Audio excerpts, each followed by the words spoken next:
Le Super Mardi semble avoir confirmé l'impensable pour l'establishment républicain, Donald Trump ayant pris un avantage quasiment incontestable dans la course à l'investiture de son camp. Nous sommes à présent avec notre correspondant à Washington, Stéphane Grobe. Stéphane, la victoire de Trump sonne comme une crise pour les cadres républicains. Comment vont-ils gérer ce résultat ? Les victoires de Trump lors de ce Super Mardi ont simplement aggravé les clivages idéologiques et culturels immenses au sein du Parti républicain. De plus en plus d'élus républicains, des sénateurs et des membres du Congrès disent qu'ils ne voteront jamais pour un candidat qui serait Donald Trump.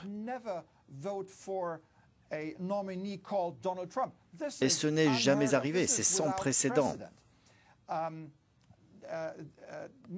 Jamais depuis 1964, avec la prise d'otage du parti par les conservateurs et la désignation de Barry Goldwater, qui a d'ailleurs subi une défaite cuisante face à Lyndon Johnson, cette formation n'avait été confrontée à une telle menace existentielle.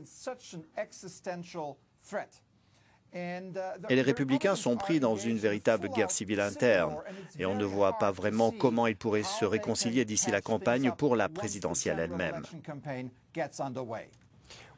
Certains analystes affirment que les électeurs républicains ont, dans les faits, mis la Maison-Blanche dans les mains d'Hillary Clinton, vu qu'au bout du compte, Donald Trump est inéligible en tant que président. Mais les choses sont-elles aussi simples ?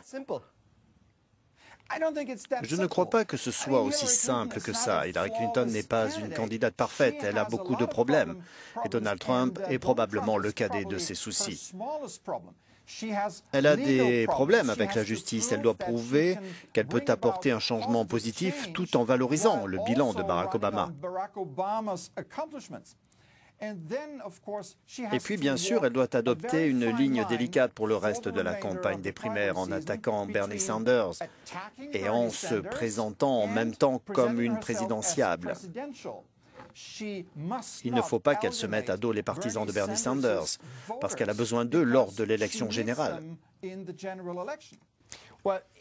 Si Trump est désigné par le camp républicain, peut-on s'attendre à ce qu'il élargisse son assise en ayant une approche plus modérée lors de la campagne pour la Maison-Blanche ?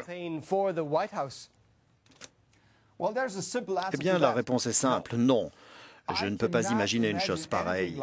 Et quand vous voyez les discours prononcés par Trump depuis le Super Mardi et les déclarations qu'il a pu faire ces 2 derniers jours, je crois que c'est bel et bien le contraire qui va se produire.